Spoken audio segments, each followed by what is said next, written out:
Fashion to you, it may be fun, it may be appealing, not too distinctive, but to us, it's our culture. It's what we endure, it's what we feel, it's how we represent. Hi everybody, my name is Cheyenne Walker and I'm a second year strategic communications major with a minor in marketing from Brooklyn, New York. And today we're hitting on all the points within this project. HBCU essence, fashion, and most importantly, the Harlem Renaissance. Come with me. And here was one of the artifacts in the museum about the Renaissance and beyond, from the 1920s to the 1960s, all about Harlem, Chicago, and Philadelphia. And here I had some of the models from Hampton, of course, modeling and representation of dandyism and culture and fashion. I even got the opportunity to interview some students and ask them about the Harlem Renaissance and how they felt about it. My name is Keith Morris Jr. I'm a third-year psychology major with a concentration in marriage and family from Prince George's County, Maryland. Keith, tell me about the first time you stepped on the track. How did you feel? First time I stepped on this track was my freshman year. I was actually downstairs voguing with some of my friends. President of New Era at the time, Winter Keemer, called me up on the track and asked us to vogue. And we started to vogue, and then they were like, walk. Let's see you walk. So we started doing a runway. This is my first ever runway I ever did. It was the start of an experience like no other. And here where he at is where our modeling troupe New Era actually practices on the third floor in the student center all around. And now I'm hitting you with a fun fact. Did you know that by 2020, there was 50% of African Americans that actually felt more comfortable living in and outside of the South? Now, why is this? The Great Migration and the Harlem Renaissance. It made them feel motivated and expressive to go move in other places and network and experience other types of vibes. Now, you see, my favorite art is called Against All Odds by William H. Johnson. Now you see in this portrait, you would think, just a couple, African-American people who are in suits. We have one lady who is in a dress, but this actually means way more. It's representation of the type of clothing that we used to wear. It's about dandyism. It's about representation of not only what we're made of, but we can be classy too. It's not just about what we see on the outer side.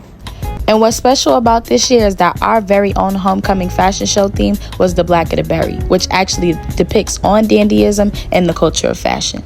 What do you know about the Harlem Renaissance and its fashion within? I know about the Harlem Renaissance. It was a movement in the 1920s that just basically sparked a lot of Black creativity. In terms of fashion, I know about dandyism, which is super fine tailoring, and all the different things, which really relates back to our homecoming fashion show that we just did, Black of the Berry. I believe it was scene 2, that was dandyism and focused on fine tailoring and how we as Black people look what they wanted us to look like, and we just elevated it in every form. And here you have it, one of our artifacts in the museum that shows tailoring. My name is Caitlin Hamilton. I'm a third-year marketing major from Prince George's County, Maryland. How do you feel about the Harlem Renaissance? Or better yet, what do you know about the Harlem Renaissance? Well, I feel grateful towards the Harlem Renaissance and everybody who paved the way for us, because it's allowed me to be standing here today in my HBCU, creatively expressing myself, being able to be who I am. And if you're wondering if the museum has it, it does. From the Black Panther portraits to the colorful portraits, they have everything. Hi, I'm June Johnson, a second-year architecture major from Southern California. What current-day fashion pieces remind you of the Harlem Renaissance? Big suits, some wisdom cane. A lot of the stuff that he wears reminds me of the Harlem Renaissance. A lot of big fur coats as well, and kind of tailor suiting too.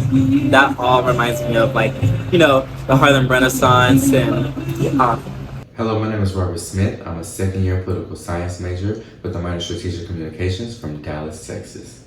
What's up, y'all? My name is Yampi Phillips. I'm a second-year journalism major from Washington, D.C. What made you guys say yes to being a part of this project?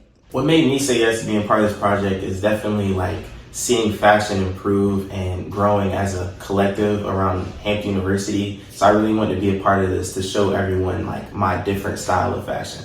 And speaking of fashion, the reason why I feel like fashion is very important at HBCUs is because I feel like HBCUs is the epitome of the future with fashion. I feel like with young minds, a lot of people come here with creatives. And with Hampton University just being, the center of excellence is always, business and business pro. But when you think outside of that, it gives us students to express ourselves through fashion.